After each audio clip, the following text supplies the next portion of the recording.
أصدق الحديث كتاب الله وأحسن الهدي هدي محمد وشر الأمور محدثاتها وكل محدثة بدعة وكل بدعة ضلالة وكل ضلالة في النار.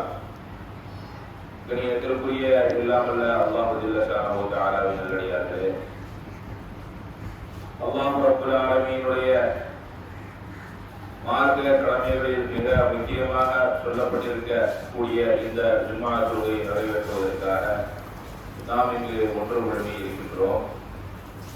இந்த அருமையான சந்தர்ப்பத்திலே நமக்கு இந்த வாய்ப்பினை தந்த ஏக வல்லோனை போற்றி புகழ்ந்தவனாகவும் நமக்கு நேர்வழி காட்டியாக அனுப்பப்பட்ட எம்பெருமான் ரசூலை கரீம் ஸல்லல்லாஹு அலைஹி வஸல்லம் அவர்கள் மீதும் அவர்களது மார்க்கத்தை நமது வரை கடத்தி தந்த அத்தனை நல்லடியார்கள் மீதும் அல்லாஹ்வுடைய வற்றாத பெருங்கருணை என்றுடன் என்று நிலவட்டமாக இன்று பிரார்த்தித்தவனாக இந்த ஜும்ஆ உரையை ஆரம்பம் செய்கின்றேன்.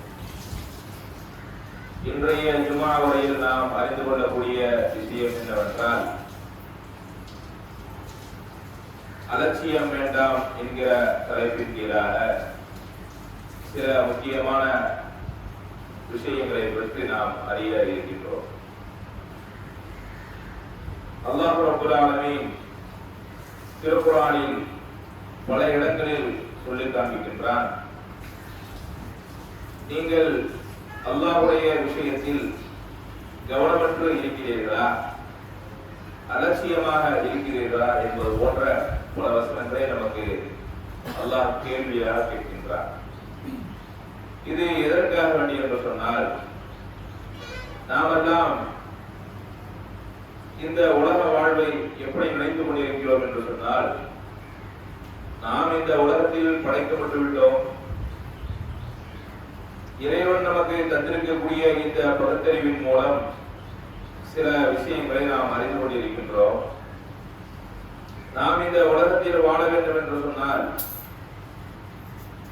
நன்றாக சம்பாதிக்க வேண்டும், இந்த உலகத்துடைய இன்பங்களை சுலபமாக அனுபவித்துக் கொள்வதற்கு நிறைய முயற்சி செய்து கொண்டு இருக்கின்றோம். அதே நேரம் மறுமை நம்பிக்கையும் நமக்கு இருக்கின்றது. இந்த உலகத்தில் இறைவன் நமக்கு சில விஷயங்களை தடை செய்திருப்பான். அதை நாம் செய்ய துணியும் போதெல்லாம், செய்ய நினைக்கும் போதெல்லாம் நாம் எப்படி அல்லாஹ்வுடைய விஷயங்களை அலட்சியப்படுத்துவோம் என்று சொன்னால், நாம் ஒரு பாவத்தை செய்தால் நமக்கு மரணத்திற்கு பின்புதானே இதற்கு தண்டனை கிடைக்கும், மரணத்திற்கு பின்புதானே இதற்கு கேள்விகள் கேட்கப்படும், அதுவரை நாம் அவகாசம் கொடுக்கப்பட்டவர்கள் தானே. எனவே நாம் என்ன செய்யலாம், அதற்குள்ளாக திருந்தி விடலாம், அல்லது மாற்றி விடலாம், அல்லது அல்லாஹ்விடத்தில் பாவ மன்னிப்பு கேட்டு அதை இல்லாமல் ஆக்கிவிடலாம் என்று நாம் நினைத்துக் கொண்டிருக்கின்றோம். அப்ப இப்படியான ஒரு தவறான நம்பிக்கையில் முஸ்லிம்களாக இருக்கக்கூடிய நாம் வாழ்ந்து வருகின்றோம். முஸ்லிம் அல்லாத மக்களுடைய நிலையை பற்றி சொல்ல வேண்டிய அவசியம் இல்லை. அவர்களுக்கு நம்பிக்கை இல்லாததன் காரணமாகவும், மறுமை நம்பிக்கை என்பது பெரிய அளவில் இல்லை அவர்களுக்கு என்பதன் காரணமாகவும், இரண்டாவது மறுமை நம்பிக்கை என்பது அவர்களுக்கு ஒரு பெயரளவில் சொல்லப்பட்டிருக்க ஒரு கதையாக சொல்லப்பட்டிருக்கிறதே தவிர, நம்மை போன்ற ஒவ்வொரு வாரமும் இது போன்ற விஷயங்களை எடுத்து சொல்லப்படுவதில்லை. அதனால் அவர்களிடம் யாரிடம் நீங்கள் கேட்டாலும் சரி, அவர்கள் ஒரே வார்த்தையில் சொல்வார்கள், இறந்ததற்கு பிறகு நாங்கள் மறுஜென்மம் எடுப்போம், வேற ஏதாவது ஒரு படைப்பினமாக இந்த உலகத்தில் வருவோம் அப்படிம்பாங்களே தவிர, வேற பெரிதாக கேள்வி கணக்கு, சொர்க்கம் நரகம் இது போன்ற விஷயங்கள் எல்லாம் அவர்களுக்கு சொல்லித்தரப்பட்டது கிடையாது. எனவே சொல்லித்தரப்படாததன் காரணமாக அந்த மக்களுக்கு இந்த உலக வாழ்க்கையின் மீதுதான் அதிகமான நாட்டம் இருக்கும். காரணம், அவர்களது சித்தாந்தம் அந்த மாதிரியான சித்தாந்தம். அதே நேரம் கடவுளை நம்பாதவர்கள் இருப்பார்கள், இவங்க என்ன செய்வாங்கன்னு சொன்னா எல்லாத்தையுமே நிராகரிச்சிருவாங்க. நாம இறந்து போயிட்டோம் அப்படின்னா முடிஞ்சு, மண்ணோட மண்ணாம நம்ம மக்கி போயிடுவோம், நம்மளை எவன் எழுப்ப போறான், எவன் கேள்வி கேட்க போறான், அதனால என்ன செய்ய வேண்டியது, இறைவன் இயற்கை வாழ்க்கையை எப்படி வேண்டுமானாலும் வாழ்ந்து விட்டு போகலாம் அப்படின்னு நினைப்பார்கள். ஆனால் முஸ்லிம்களாக இருக்கக்கூடிய நாம் அல்லாஹ்வுடைய கிருபையினால் ஓரளவிற்கு நாம் எப்படி நினைத்து கொண்டிருக்கிறோம் என்று சொன்னால், நமக்கு மறுமை வாழ்க்கை என்று இருக்கிறது. அந்த மறுமை வாழ்க்கையில் தான் அனைத்து நல்லது கெட்டதும் விஷயங்கள் எல்லாம் பிரிக்கப்பட்டுவிடும். இந்த உலகத்தில் நாம் கண்டுகொள்ளப்படாமல் விட்டுவிடப்படுவோம் அப்படின்னு நாம் என்ன செய்யறோம்? தவறாக நினைத்து கொண்டிருக்கின்றோம். அது மிகப்பெரிய ஒரு தவறான நம்பிக்கை. அதன் காரணமாகத்தான் நமது இறை விஷயங்களில் நாம் என்ன செய்கின்றோம்? வணக்க வழிபாடு விஷயங்களில் அலட்சியமாக இருக்கின்றோம்.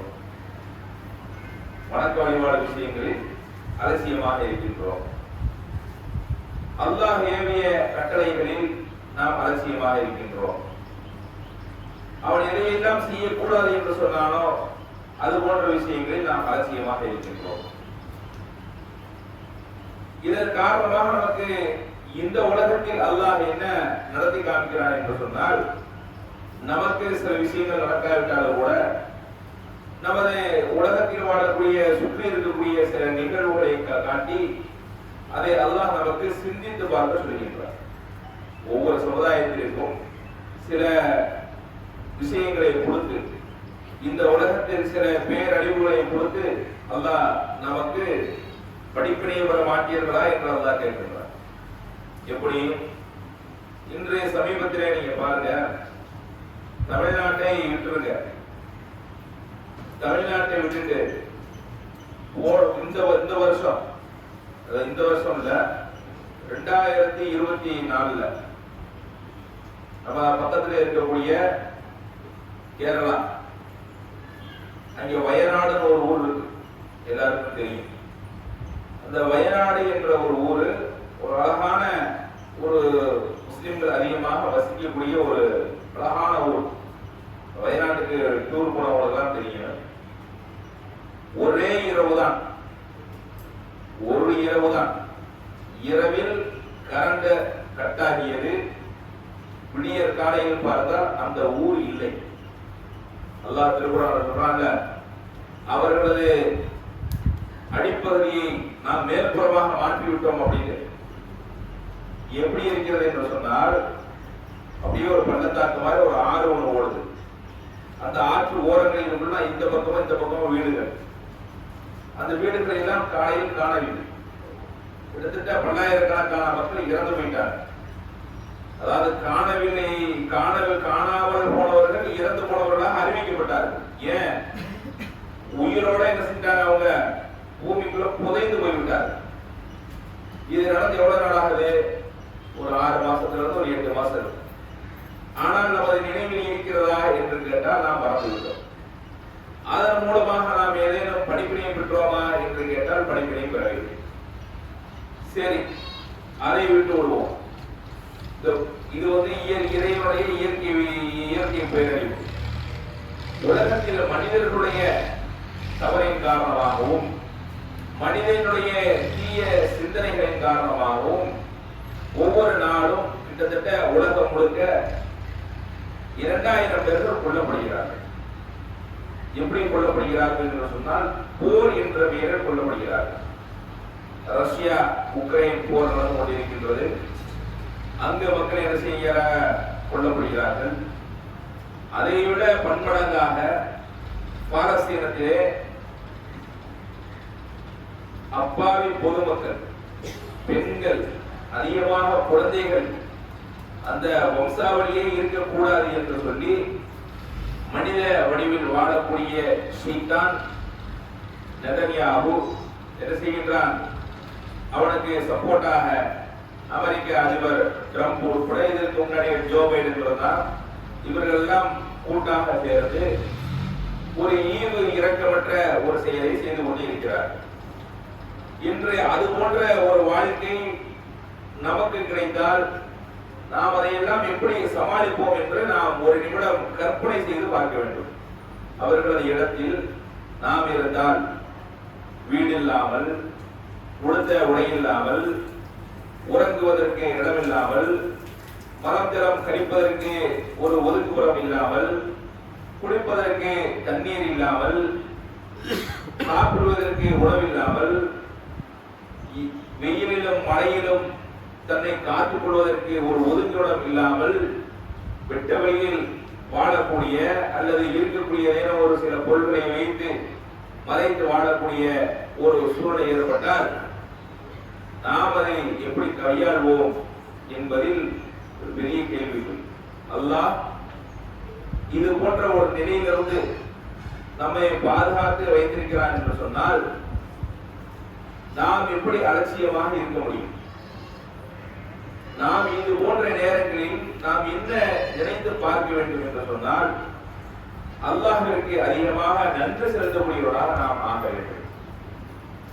அல்லாஹ்வுடைய அந்த பேரருளை நினைத்து அல்லாஹ் அந்த மக்களுக்கும் அவர்களுக்கு அவர்களது வாழ்வை மீட்டுக் கொடுக்க வேண்டும் என்பதை நாம் அதிகம் பிரார்த்தனையின் மூலமாக அல்லாஹ்விடத்தில் கேட்க வேண்டும்.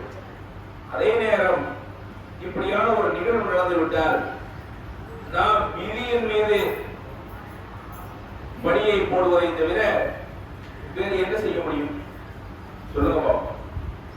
அப்படி ஏதாச்சும் ஒரு நடந்தோம்னா என்ன சொல்லுவோம்? நம்ம என்ன செய்ய நசீபு அல்லாஹ்வுடைய கட்டளை அப்படின்னு சொல்ல முடியுமே தவிர நாம என்ன செய்ய முடியும் என்று கேட்டால் ஒன்றும் செய்ய முடியாது. நீங்க பாருங்க, ஒரு இப்போ மார்ச் 31ஆம் தேதி 31, 20, 30, 31 இந்த 2 நாட்கள்ல மியான்மர், தாய்லாந்து இது போன்ற பகுதிகளில் கடுமையான நிலம் நடக்கும். கிட்டத்தட்ட 7.7 அப்படிங்கிற ரெக்டர் அளவுல நிலநடுக்கம். இந்த நிலநடுக்கத்தின் மூலமாக கிட்டத்தட்ட 3000-4000 பேர் இறந்து போயிட்டாங்க ஸ்பாட்ல. அது போக பொழுது கொண்டிருந்த 200 முஸ்லிம்கள் அப்படியே இந்த கட்டடங்கள் இடிந்து விழுந்து 200 பேர் இறந்து போயிட்டாங்க. அதே போன்று நிறைய உடல்களை மீட்க முடியாததன் காரணமாகவும் அந்த ஊரே எப்படி இருக்கிறது என்று சொன்னால் துர்நாற்றம் வீசக்கூடிய, ஏன்னா எடுத்த ஒரு பாடியை எடுத்தாத்தான் என்ன செய்ய முடியும்? அதை பிரேத பரிசோதனையோ அல்லது சுண்ணாசியுடைய கடமைகளை செஞ்சு அடக்கம் செய்ய முடியும். அங்கெங்கே சிக்கிக் கொண்டிருந்தால் அந்த மீட்பு பணிகள் செய்பவர்கள் என்ன செய்யறாங்க? செய்வதற்கு தடைக்கிறார். செய்ய முடியலைங்கிறால துர்நாற்றம், அவ்வளவு துர்நாற்றம் வீசுது. உள்ள எத்தனை பேர் இருப்பாங்கன்னே தெரியல. அதாவது 4000 பேருடைய பாடியை தான் எடுத்துருக்கிறாங்களே தவிர இன்னும் எத்தனை பேர் மாட்டிக்கொண்டு இருக்கிறார்கள் என்பதை எல்லாமே மீட்டு எடுத்ததான் தெரியும் அப்படிங்கிறார். அந்த அளவிற்கு ஒரு பாரதூரமான ஒரு நிகழ்வு நடந்தது என்று சொன்னால் இதுவெல்லாம் நமக்கு ஏற்படாதா? நமது பகுதியில் இப்படி எல்லாம் வராதா? அப்ப நம்ம அந்த விஷயத்தில் நம்ம எப்படி இருக்கிறோம்? அலட்சியமாக இருக்கிறோம். நபிகள் நாயகம் ஸல்லல்லாஹு அலைஹி வஸல்லம் அவர்களது அல்லாஹ்வுடைய பயத்தை பாருங்கள். அவர்களுக்கு எப்படி இருந்தது என்று சொன்னால், வானம் கொஞ்சம் நிறம் மாறிவிட்டாலே என்ன செஞ்சிருவாங்க? வெறுவரே பள்ளிவாசலுக்கு ஓடி வந்து விடுவார்கள். வானம் கொஞ்சம் கிளைமேட் ஒரு மாதிரியா மழை வராத மாதிரி இருந்தாலும் சரி, அல்லது ஒரு மாதிரியான ஒரு கிளைமேட் வந்துச்சுன்னு சொன்னா என்ன நடக்க போகுதோ தெரியலையே, என்ன வரப்போகுதோ தெரியலையே, வானிலிருந்து எந்த மாதிரியான அதாவது எதுவும் வரப்போகுதோ தெரியலையே அப்படின்னு செய்வாங்க.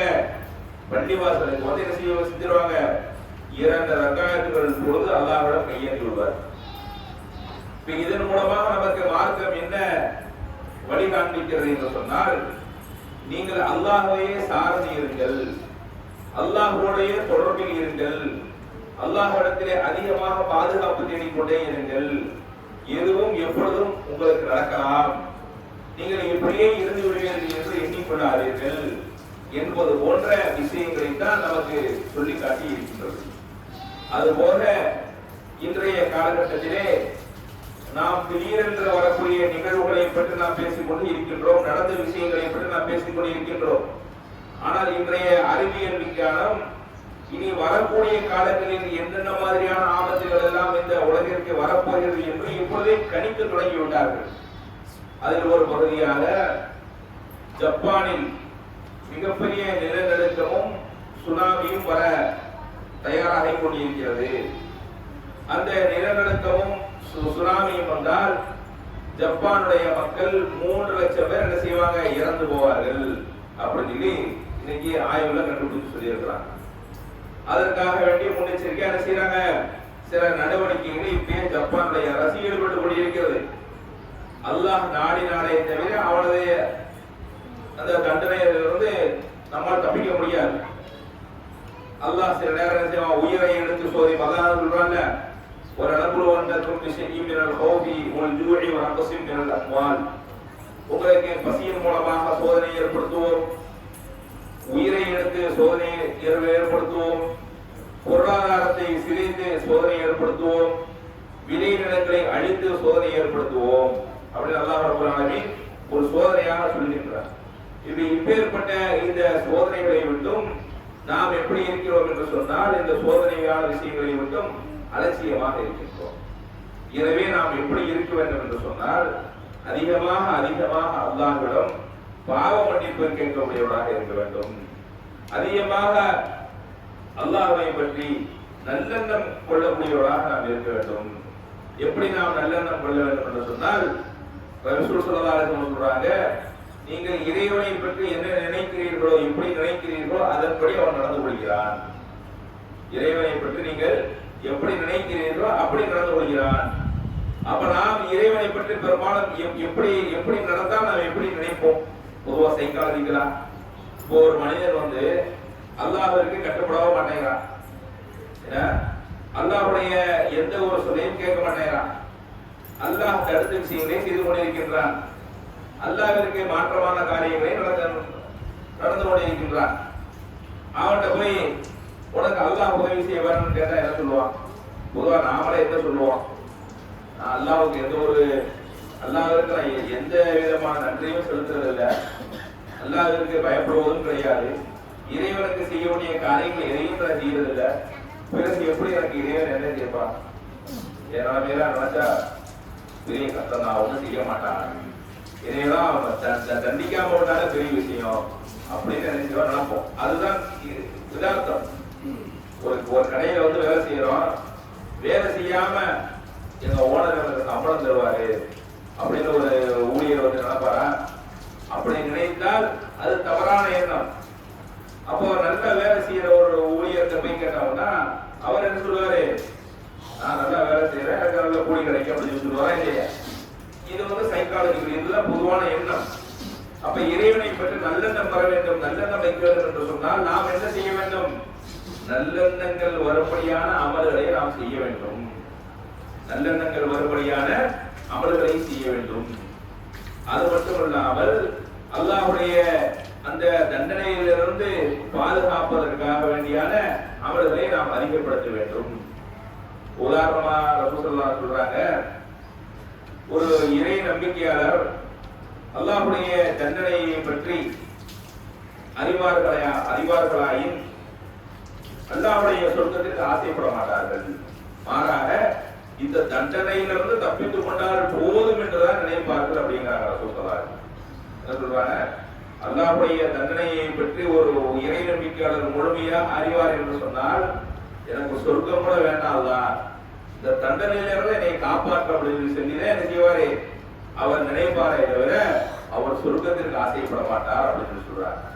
அப்ப அப்படியான விஷயங்கள் எல்லாம் இந்த நிகழ்வுகளில் இருக்கிறது. அதே நேரம் அல்லாஹ் இந்த சோதனையின் மூலமாக நமக்கு என்ன, அந்த சோதனையிலிருந்து நாம் மீள வேண்டும் என்று சொன்னால் முன்னெச்சரிக்கை நடவடிக்கையாக நாம் என்ன செய்ய வேண்டும் என்று அல்லாஹ் நமக்கு திருக்குர்ஆனில் பாடம் அளிக்கிறார் என்று சொன்னால், அவர்கள் சிந்திக்க வேண்டாமா, அவர்கள் நினைத்து பார்க்க வேண்டாமா, அன்னமும் யுத்தனோட அவர்களுக்கு நாம் வழங்கி இருக்கக்கூடிய சோதனைகளை பற்றி அவர்கள் சிந்திக்க வேண்டாமா? அவர்களுக்கு வருடத்திற்கு ஒரு முறையோ அல்லது 2 முறையோ நாம் அவர்களை சோதிக்கின்றோம். பிறகும் அவர்கள் இறைவனிடம் பாவ மன்னிப்பு தேடுவதில்லை. உலகம் எந்தக்கரோம், எதற்காக வேண்டி நாம் சோதிக்கப்பட்டோம் என்பதை பற்றி அவர்கள் சிந்திக்கவும் இல்லை அப்படிங்கிறார். அப்ப அல்லாஹ் சோதனைகள் மூலமாக நம்ம என்ன நினைத்து பார்க்க சொல்கிறார் என்று சொன்னால், நாம் பாவ மன்னிப்பு கேட்டு மீள வேண்டுமா? அடுத்தபடியாக எதற்காக இது போன்ற சோதனைகள் எல்லாம் நடக்கிறது என்று சிந்தித்து நமது வாழ்க்கையை மாற்றிக்கொள்ள வேண்டும். ஒரு அலட்சியமான ஒரு வாழ்க்கையை நாம் வாழ்ந்துவிடக் கூடாது. மரணத்திற்கு பிறகு இருக்கக்கூடிய வாழ்க்கையில் தான் நமக்கு எல்லாம் கிடைக்கும், இந்த உலகத்தில் நாம் சோபமாக வாழ்ந்துவிட்டு போய்விடுவோம் என்று மட்டும் நான் நினைக்க கூடாது. அல்லாஹ் நாடினால் இந்த உலகத்திலும் அவன் கண்டிப்பதற்கு சக்தி உள்ளவன் என்பதையும் தான் இந்த பேரிடர் மூலமாகவும் பல சம்பவங்கள் மூலமாகவும் நமக்கு உணர்த்தி கொண்டிருக்கிறார் என்பதை நாம் மறந்துவிடக் கூடாது. எனவே அல்லாஹ்வுடைய விஷயத்தில் அலட்சியமாக இராமல் அல்லாஹ் சொல்லிய கட்டளைகளை சரியான முறையில் பேணி வாழக்கூடிய, அல்லாஹ்விற்கு அஞ்சி வாழக்கூடிய, அல்லாஹ்விடம் அதிகம் பாவ மன்னிப்பு தேடக்கூடிய நன்மக்களாக வல்ல ரஹ்மான் அனைவரையும் ஆக்கியாக வேண்டும் என்று கூறி இந்த முதல் உரையை நிறைவு செய்கின்றேன். வாஹ்ருதாவானா அல்ஹம்துலில்லாஹி ரப்பில் ஆலமீன்.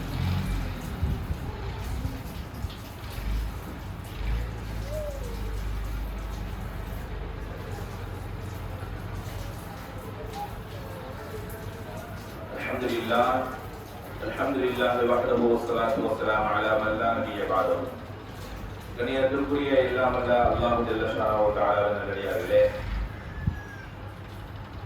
அல்லாஹ் ரப்பல் ஆலமீன் இந்த மனிதர்களுக்கு ஒரு சிலரை விட ஒரு சிலருக்கு ஆட்சி அதிகாரங்களை வழங்கி சிலரை வலிமையானவர்களாகவும் சிலரை வலிமையற்றவர்களாகவும் அல்லாஹ் ஆக்கி வைத்திருக்கின்றார். வலிமையற்றவர்களிடம் வலிமையானவர்கள் நீதமாக நடந்து கொள்ள வேண்டும் என்ற கட்டளைகளை அல்லாஹ் போட்டிருக்கின்றார். இப்படி அல்லாஹ் ரப்பல் ஆலமீன் இந்த கட்டளைகள் மூலமாக இந்த மனித சமுதாயத்தை சோதித்து பார்க்கின்றார். ஆனால் வலிமையாக இருக்கக்கூடிய பெரும்பாலான மக்கள் அந்த நீதிகளை கடைபிடிப்பது கிடையாது. மாறாக என்ன செய்யறாங்க என்று சொன்னால், அநீதங்களை எளிய மனிதர்களுக்கு அநீதங்களை செய்யக்கூடியவராக அவர்கள் மாறிவிடுகிறார்கள் என்பது ஒரு துன்பகரமான ஒரு விஷயம். இப்பொழுது ஆட்சியில் இருக்கக்கூடிய இந்த ஒன்றிய அரசு கிட்டத்தட்ட 2014 இருந்து இதுவரைக்கும் ஆட்சியில இருக்கிறாங்க, 10 வருட காலம். இந்த ஆட்சியில கிட்டத்தட்ட முஸ்லிம்களுக்கு எதிராக மட்டுமே எல்லா நாடாளுமன்றங்களிலும் என்ன செஞ்சிருக்கிறாங்க, மசோதாக்களை நிறைவேற்றி இருக்கிறார்கள். உதாரணத்திற்கு சொல்ல வேண்டும் என்று சொன்னால், முதலாவதாக சிஏஏ, என்ஆர்சி, என்பிஆர் இது போன்ற சட்டங்களை கொண்டு வந்தார்கள். அது கிடப்பில் கிடைக்கிறது. இருந்தாலும் கள்ளத்தனமாக சில மாநிலங்கள் என்ன செய்யறாங்க, அதை நடைமுறைப்படுத்துவோம் என்று சொல்லிக் கொண்டு இருக்கிறார்கள். சில அது அடுத்தபடியாக வேளாண் திருத்த மசோதா அப்படின்னு சொல்லி ஒரு சட்டத்தை கொண்டு வந்தார்கள். அதை வேளாண் விவசாயிகள் எல்லாரும் எதிர்த்தார்கள். இங்க இருக்கக்கூடிய பாஜக தலைவர் கூட என்ன சொன்னார் அப்படின்னா, ஒரு புள்ளியை கூட என்ன செய்ய முடியாது, மாற்ற முடியாது அப்படின்னாங்க. ஆனால் விவசாயிகளுடைய கடுமையான போராட்டத்தின் காரணமாக அந்த மசோதாவை அதையும் கிடப்பில் தான் போட்டு வைத்திருக்கிறார். மீண்டும் ஒரு சமயம் வரும்போது போறோம், அதை பத்தி என்ன செய்யல, ஒரு தெளிவான ஒரு அறிக்கையெல்லாம் விடல. அதை நாங்க ரத்து பண்ணிட்டோம், அந்த சட்டத்தை நாங்க இல்லாமல் ஆக்கிட்டோம், அடிப்படை விலை அப்படிலாம் சொன்னாங்க. ஒட்டுமொத்த விவசாயம் போறாங்க. இவர்கள் கொண்டு வரக்கூடிய சட்டங்கள் எல்லாம் அவர்கள் மட்டும்தான் ஆதரிப்பார்கள். ஆனால் யாருக்காக இந்த சட்டத்தை கொண்டு வருகிறார்களோ அவர்கள் அனைவரும் எதிர்ப்பார்கள். இவங்க என்ன செய்வாங்க, நமக்கு பாடம் எடுப்பார்கள். விவசாயிகளுக்கு உங்க பாடம் எடுப்பாங்க, உங்களுக்கு நாங்க நல்லதான செய்யறோம் அப்படின்னு. ஆனா விவசாயிகளுக்கு தெரியும் எது நல்லது எதுக்கின்றது. சிஏஏ அரசு கொண்டு வந்தாங்க, முஸ்லீம்களுக்கு நாங்க நல்லதான் செய்யறோம் அப்படிம்பாங்க. முஸ்லிம்களுக்கு எந்த நல்லதும் இல்லை. அதனுடைய நீட்சியாக கடைசியில் என்ன கொண்டு வந்திருக்கிறாங்க, வக்ஃபு திருத்த மசோதாவை கொண்டு வந்திருக்கிறாங்க.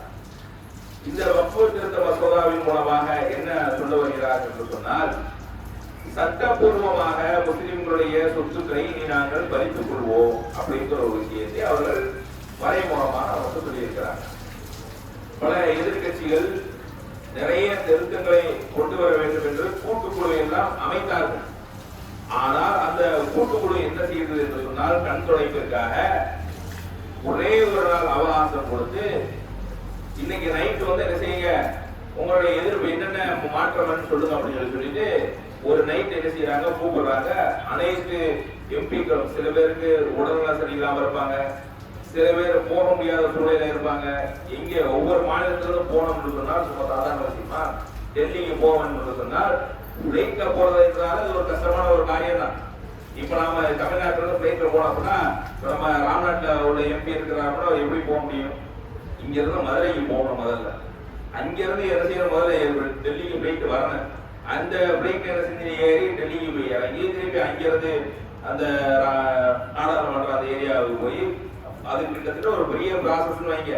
இவ்வளவு இதையெல்லாம் கருத்தில் கொண்டுதான் செய்யறாங்க. அப்படின்னா எவனும் வரக்கூடாது அப்படிங்கிறதுக்காக வேண்டிய கரெக்டான நெருக்கடியான ஒரு சூழலை உருவாக்கி அவங்கள்ட்ட கூப்பிட்டு அவங்க பல கோரிக்கைகள் வைக்கிறாங்க. எந்த கோரிக்கையும் எந்த மாற்றங்கள் செய்யப்படாம ஒன்னிரண்டு மாற்றங்கள் மட்டும், எதுவெல்லாம் நமக்கு பெரிய பாதிப்புகளை தராதோ அந்த விதமான மாற்றங்களை மட்டும் எடுத்துட்டு முக்கியமான நாம் எதையெல்லாம் மாற்ற சொன்னோமோ அதையெல்லாம் மாற்றாமல், உதாரணத்திற்கு இந்த வக்ஃபு திருத்த மசோதாவை நிர்வகிக்கக்கூடியவர்கள் முதல்ல முன்னாடி வந்து வெறும் முஸ்லிம்கள் மட்டும்தான் இருந்தார்கள். இனி முஸ்லிம் அல்லாதவர்களும் அதில் இடம் பெறுவார்கள். அவர்கள் எப்படி இடம் பெறுவார்கள் என்று சொன்னால் அரசு அதிகாரிகள் என்ற பெயரில் இடம் பெறுவார்கள். இப்போ இந்து அறநிலையத்துறையே அப்படி இருக்குது, கிறிஸ்துவத்துக்கு தனியா இருக்குது, துறைகள் இருக்குது, ஒவ்வொரு தேவஸ்தானத்துக்கும் தனியா இருக்குது. இங்கே அதிகாரிகளே நியமிக்கப்பட்டாலும் அவர்கள் எப்படி நியமிக்கப்படுவார்கள் என்று சொன்னால் அந்தந்த மதத்தை சார்ந்தவர்கள் நியமிப்பார்கள். அதுதான் ஒரு சரியான ஜனநாயகம் என்று இந்த நாடு ஏற்றுக்கொண்டிருக்கின்றது. ஆனால் முஸ்லிம்களுக்கு மட்டும் எப்படி ஒரு சட்டத்தை நமக்கு சொல்கிறார்கள் என்று சொன்னால் முஸ்லிம் அல்லாதவர்கள் அதில் இடம் பெறுவார்கள். முஸ்லிம் அல்லாதவர்கள் நாம் குறை சொல்லவில்லை, முஸ்லிம் அல்லாதவர்கள் நல்ல மக்களும் இருக்கிறார்கள். ஆனால் இவர்கள் என்ன செய்வார்கள் என்று சொன்னால் RSS இந்துத்துவ பயங்கரவாதிகள் என்ன செய்வாங்க, இதுக்குள்ள நுழைந்து யாரெல்லாம் அவர்கள் அரசு அதிகாரிகளுடைய தலையீடு இருந்துச்சுன்னா என்ன ஆகும், வக்ஃபு சொத்துக்களை உள்ள அவங்களோட மாத்திக்கலாம். இப்ப வக்ஃபு சொத்துக்கு முன்னாடி நீதிமன்றங்கள் போல அது ஒண்ணு பிரச்சனை இல்லை. ஒரு வக்ஃபு சொத்து இருக்கா அப்படிங்கிற நீதிமன்றம் தலையிடலாம், அதுல பிரச்சனை இல்லை. ஆனால் மாவட்ட கலெக்டர் என்ன செய்யலாம், இப்ப தமிழ்நாட்டை அப்படி பார்க்க தமிழ்நாடு மட்டும் நீங்க பார்க்காதீங்க.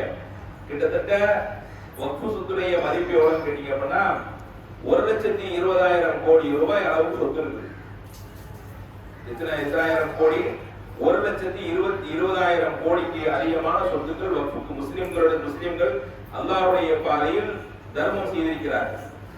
இதையெல்லாம் கபலீகரம் செய்ய வேண்டும், இதையெல்லாம் கார்ப்பரேட்டுகளுக்கு தாரை வார்க்க வேண்டும், இதையெல்லாம் நாம் அபகரிக்க வேண்டும் என்கிற அடிப்படையில் இந்த மசோதாவை திருத்தி இருக்கிறாங்க. இப்படி முஸ்லிம்களுக்கு எதிராக தொடர்ச்சியாக இது போன்ற அநீதிகளை செய்கிறார்கள். இதுக்கு முன்னாடி இருந்த அரசு அவங்க ஒரு சில மசோதாக்களை கொண்டு வந்தாங்க. அந்த மசோதாக்களை சொல்றோம் பாருங்க, எப்படி மசோதாங்க. முதலாவதாக ரைட் டு இன்ஃபர்மேஷன், தகவல் அறியும் உரிமை சட்டம். இன்னைக்கு ஏர்வாடியில ஒரு ரோடு போட்டாங்கன்னு, இந்த ரோடுக்கு எந்த செலவாயிருக்குன்னு நம்ம தகவல் அறியும் உரிமை சட்டத்தில் கேட்டோம்னா பதில் அனுப்புவோம். இது வந்து இத்தனை மீட்டர்ல ரோடு போடப்பட்டிருக்குது, இவ்வளவு செலவாயிருக்குது அப்படின்னு சொல்லி அப்புறம் நம்ம என்ன செய்யலாம், கம்பேர் பண்ணி பார்த்துக்கலாம். அவங்க சொன்னதுக்கும் இவங்க சொன்னதுக்கும் சரியா இருக்குது அப்படின்னு கம்பேர் பண்ணி பார்த்து நாம தெரிந்து கொள்ளலாம். இது வந்து ரைட் டு இன்ஃபர்மேஷன். முன்னாடி இப்படிலாம் எந்த ஒரு திட்டங்கள் கொண்டு வந்தாலும் கேள்வியே கேட்க முடியாது, அதுக்கு அவங்களோட தரவுகளும் இருக்காது. இப்ப என்ன செய்யலாம், எந்த திட்டங்கள் கொண்டு வந்தாலும் இது இன்று வரை இருக்கிறது. ஆனால் ஒரு சில விவகாரங்களை செய்ய மாட்டாங்க, கொடுக்க மாட்டாங்க, அதை இழுத்தடிப்பார்கள். இப்ப பிரதமர் வந்து பல நாடுகளுக்கு வெளிநாட்டுக்கு போறாரு, எவ்வளவு செலவாயிருக்குன்னு நம்ம கேட்டோம்னு வைக்கலாம். சமீபத்துல அமெரிக்கா வருவாங்க போனதுக்கு 12 கோடி ரூபாய் செலவாயிருக்கு அப்படின்னு தகவல் வந்திருக்கு.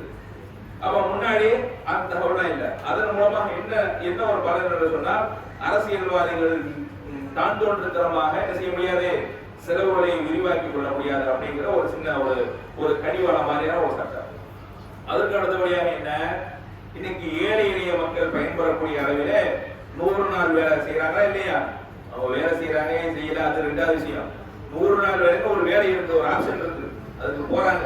ஏதோ ஒரு 300 ரூபாய் என்ன செய்யறாங்க, 300 ரூபாய் 320 ரூபாய் சம்பளம் கொடுக்குறாங்க. ஏதோ அதன் மூலமாக எத்தனையோ ஏழை பெண்கள், கணவரை இழந்த பெண்கள் ஆதரவற்ற பெண்கள் என்ன செய்யறாங்க, ஓரளவுக்கு அதன் மூலமாக தங்களது வாழ்வாதாரத்தை விருப்பம் செய்யறாங்க. அந்த மாதிரியான மசோதாக்கள் கொண்டு வரப்பட்டது. இது போன்ற ஏராளமான மக்கள் சார்ந்த மசோதாக்கள் தான் என்ன செய்யப்பட்டது, இதற்கு முந்தைய அரசால் கொண்டு வரப்பட்டது. இவர்களது மசோதாக்களை எல்லாம் பாருங்க, முத்தலாக் மசோதா, வக்ஃபு திருத்த சட்ட மசோதா, சிஏஏ என்ஆர் என்பிஆர் என்ஆர் மசோதா, என்ன பொது சிவில் சட்ட மசோதா, இப்படியே அதான் அங்க இருக்கக்கூடிய எம்பிக்களா சொல்றாங்க, முஸ்லிம்களுக்கே ஒரே மசோதா போடுறீங்க, இந்துக்களை நீங்க மறந்துட்டீங்க அப்படின்னு கேட்கிறாங்க. அங்கே இருக்கக்கூடிய எம்பிக்கள் ஒரு நகைச்சுவையாக ஒரு இதா கேட்கிறாங்க, ஒரே நீங்க வந்ததுல முஸ்லிம்களுக்கு தான் நாங்க நல்லது செய்யறோம் நல்லது செய்யறோம் நல்லது செய்யறோம் அவங்களுக்கு அவங்களுடைய பேர்ல தான் நீங்க மசோதாவை போட்டுட்டே இருக்கீங்க தவிர இந்து மக்கள் தான் பயன்பெறும் வகையில் ஒரு மசோதாவை நீங்க போடலையே அப்படின்னு கேள்வி கேட்கிறாங்க.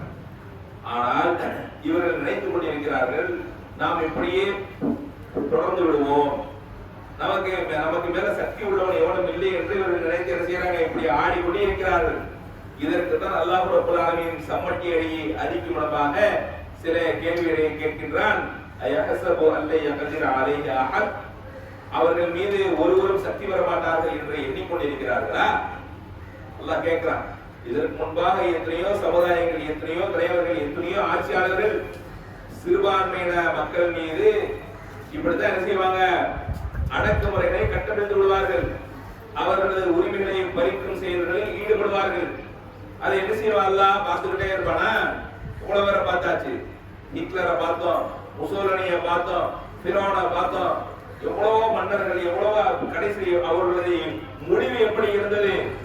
இழிவு கடுமையான இழிவாகவும் காலம் காலமாக அவர்கள் தூற்றப்படக்கூடியவர்களாகவும் கெட்ட பெயரோடு இந்த உலகத்தில் வாழக்கூடியவர்கள். அவர்களது பேர் இன்னைக்கு சொன்னா அப்படிங்கிற ஒரு பெயரை தான் அல்லாஹ் ரப்பல் ஆலமீன் பதித்து வைத்திருக்கிறானே தவிர எவனுக்காச்சும் நல்ல பேர் இருக்கான்னு பாத்தீங்களா?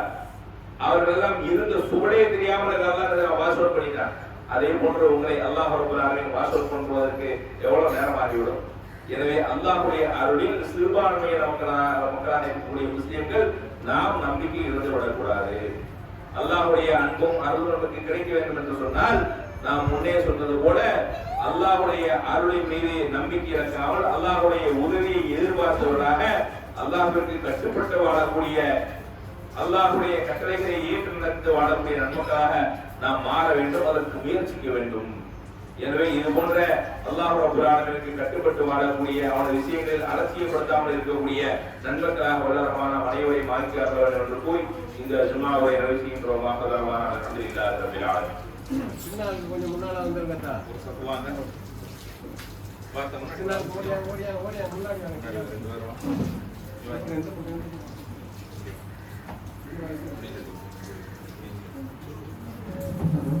இன்னும் ஒரு ஆள் 2 ஆள் வரலாம். நாளைக்கு வாங்க. இங்க ரெண்டு பெரிய போட்டா என்னடா நல்ல சரி போடா. நீ முன்னாடி போங்க, முன்னாடி போங்க. முன்னாடி ஆள் வரலாமா? முன்னாடி ஆள் வரலாம். வாங்க வாங்க. அப்போ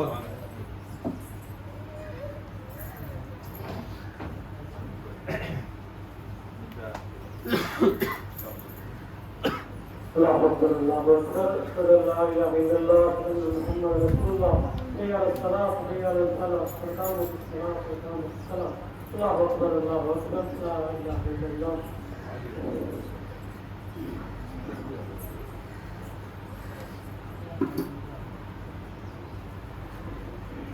استووا اعتدلوا مستقيمين رحمكم الله أكبر.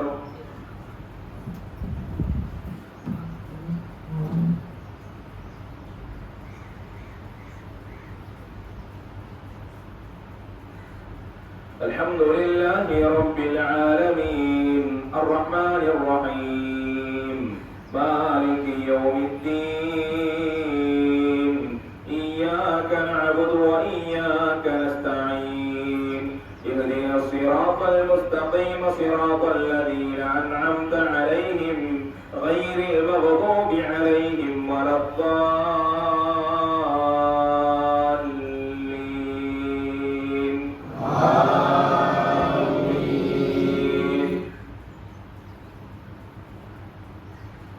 آمين.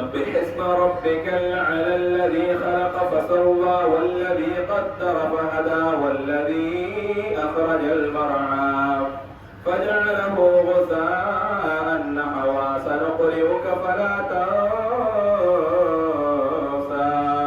إلا ما شاء الله إنه يعلم الجهر وما يخفى ونيسرك لليسرى فذكر إن نفعت الذكرى سيذكر من يخشى ويتجنبها الأشقى الذي يصلى النار الكبرى ثم لا يموت فيها ولا يحيا قد أفلح من تزكى وذكر اسم ربه فصلى بل تؤثرون الحياة الدنيا والآخرة خير وأبقى إن هذا لفي الصحف الأولى صحف إبراهيم وموسى. الله أكبر.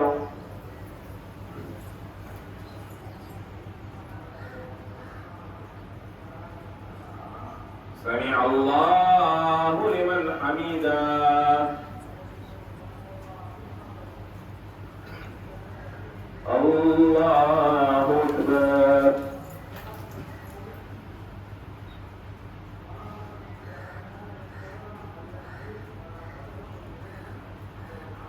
الله أكبر. الله أكبر.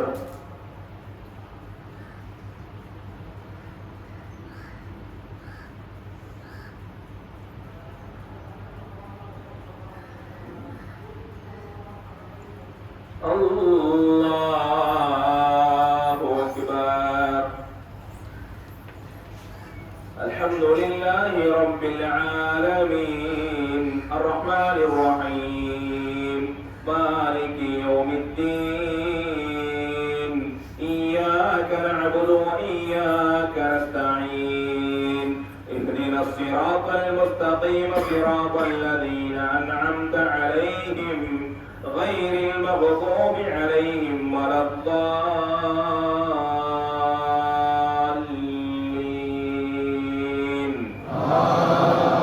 آمين.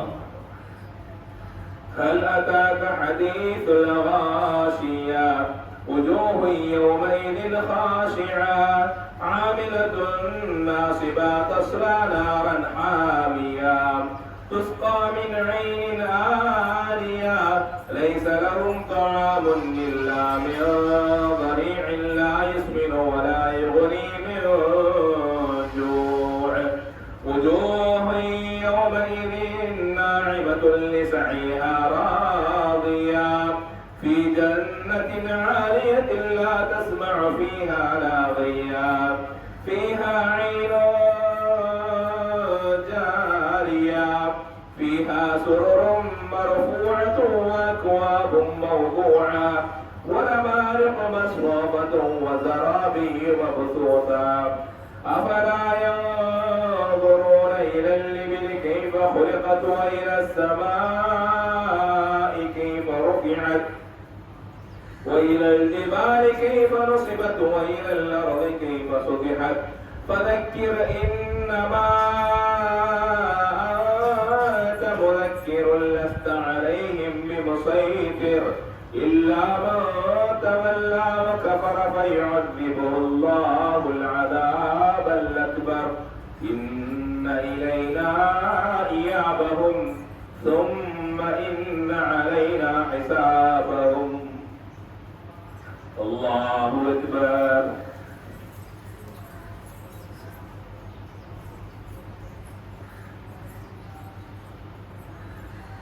سمع الله لمن حمده. الله أكبر.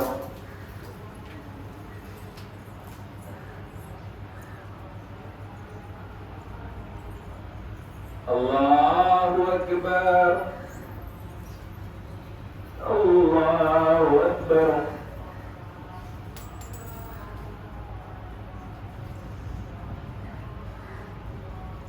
الله أكبر.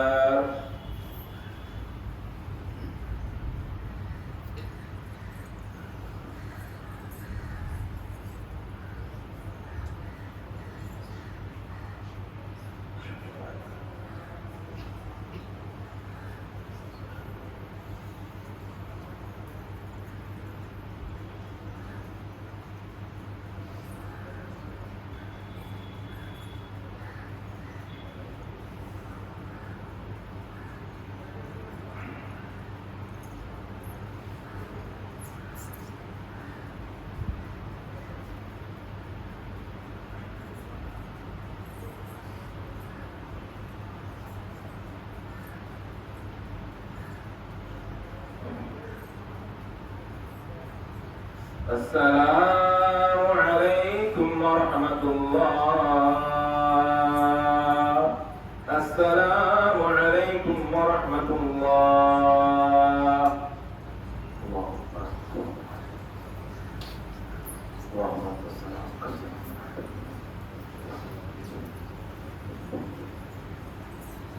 على